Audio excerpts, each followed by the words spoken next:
Farmasi dari jurusan Teknik Informatika dan Komputer, Prodi Teknik Komputer Universitas Negeri Makassar. Pada kesempatan ini saya akan menjelaskan dua metode dalam sistem Pakar. Yang pertama ada fungsi Tsukamoto dan yang kedua ada forward chaining. Langsung saja kita akan bahas di bagian pertama dulu, yaitu fungsi Tsukamoto. Fungsi Tsukamoto adalah salah satu metode inferensi fusi di mana setiap aturan if then harus memiliki fungsi keanggotaan, output, dan menonton.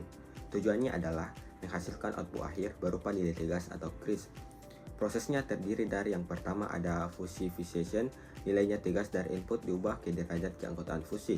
Dan yang kedua ada inferensi, menggunakan aturan if then dengan operator logika fusi seperti min untuk AND dan max untuk OR. Setiap aturan menghasilkan nilai alpha predikat. Dan yang ketiga ada perhitungan Z untuk tiap aturan. Karena output harus menonton, nilai Z dihitung berdasarkan alpha yang didapat.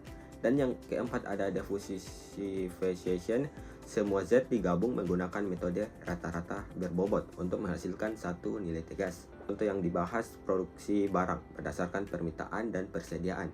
Setelah semua proses, mulai dari fusifikasi, perhitungan, alpha mencari Z hingga defusifikasi, diperoleh hasil akhir sebesar 493 unit. Metode Tsukamoto sangat cocok digunakan untuk mengambil keputusan yang butuh hasil tegas tetapi berdasarkan logika fusi. Nah, selanjutnya kita masuk ke bagian yang kedua, yaitu forward chaining. Forward chaining adalah metode penalaran yang dimulai dari fakta-fakta yang diketahui lalu bergerak maju menuju kesimpulan. Metode ini disebut data driven karena prosesnya digerakkan oleh fakta.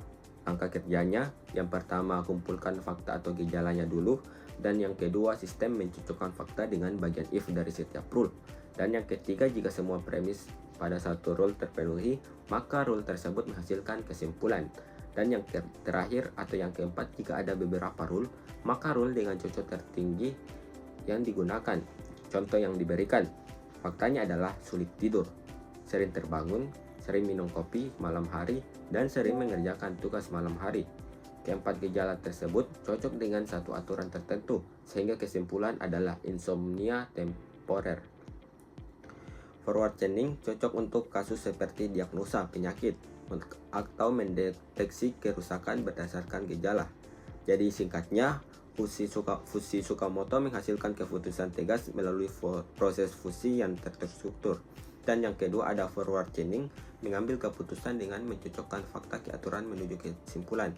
Itu saja penjelasan saya tentang fusi Tsukamoto dan forward chaining. Kurang lebihnya mohon dimaafkan. Wabillahi taufiq wal hidayah. Wassalamualaikum warahmatullahi wabarakatuh. Terima kasih.